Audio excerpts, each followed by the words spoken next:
as a big farm and say how much of this farm is needed to regenerate everything that we use. So we add up every square meter of use, for example, my orange juice, my potatoes, my cotton, etc. How much area is that? We call that the ecological footprint. That we then can compare with how much is available on this planet. So how big is the farm called planet?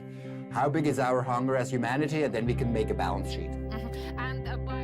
The Pacific Institute looked at how much water a typical Californian uses in the ways you might expect, bathing, washing clothes, and drinking. But they also looked at how much water it takes to produce the items we consume. And all of that combined makes up our water footprint. Well, we look at a few different categories, like how do you live, how do you eat. We look at cities, food, population, and energy. So how are you getting to work, and how are you where are you living? How far are you living from work? What are you eating? All these decisions can make a difference when you add them up. But it's also important to look at this from with a systems lens.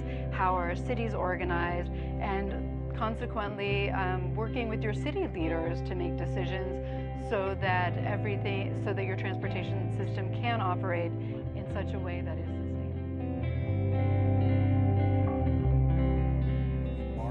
Earth Overshoot Day. It's a day in the year by which we have used as much from the planet as the planet can renew in the entire year. And it falls on August 1st this year. And from what I understand, it's also the earliest that it's been in recent years. Why is that? Actually, in the entire history of humankind, it's the earliest date ever. We've never been as large as a population. Consumption is still going up. Yes, productivity of agriculture is going up, which is mitigating it a little bit, but overall demand is still exceeding what Earth can renew more and more.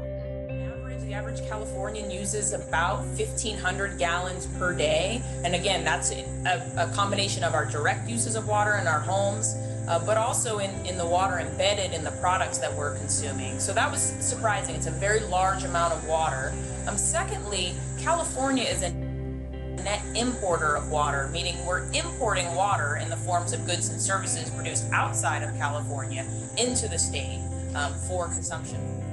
This map right now, if we impose it on a NASA simulation, so this is going to be the amount of carbon dioxide that's produced, you'll see that we're producing way more carbon dioxide in red in the northern hemisphere. In North America and Western Europe and Southeast Asia, we have higher amounts of carbon dioxide. We're burning more of those fossil fuels.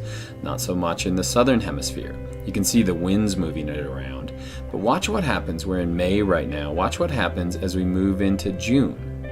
And then as we move into July, the carbon dioxide levels are dropping off. Now we still have industry. It's just that it's summer. The leaves come out, they do photosynthesis, and they take in that carbon dioxide. Watch what happens now as we move into October and the leaves start to fall, that carbon dioxide comes back again. And so it's not equal impact to the environment. Each country is at risk from this global overconsumption, from rising populations and rising consumption per capita. But countries that are lower income and that have ecological deficits, which mean they're using more than their own ecosystems can renew, are definitely at a greater risk because they can't buy their way out of this the way richer countries can. And one country that comes to mind that we've worked with a lot, for instance, is the Philippines, which is also, affected more by climate change and hurricanes and the results more than other countries. It will also help us think about our connections, for example, to Mexico and how water used in that country actually, and our decisions here about what we consume and what we import, how that can affect water resources in Mexico.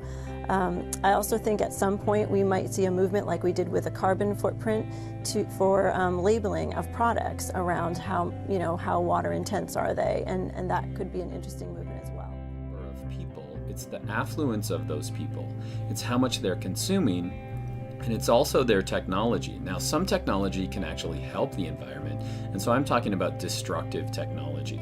It's impacting the environment. One way to measure that is using the IPAD equation. You don't actually have to calculate it, but it's combining these three things: the population, the affluence, and the destructive technology. An analogous model is the ecological footprint.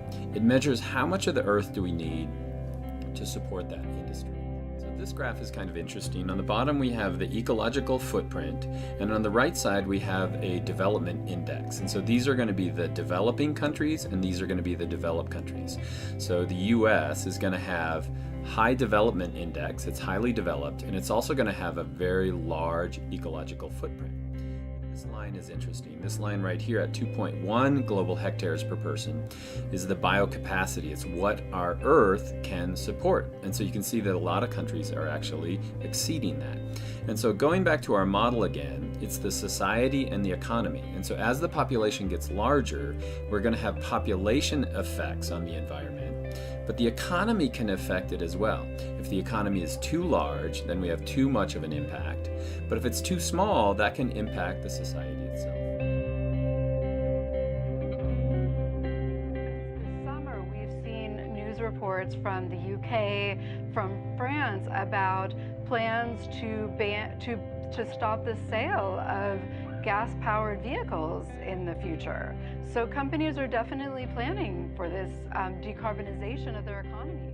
Businesses can look they can look at the resources they're consuming, their supply chains, but they can also look at whether their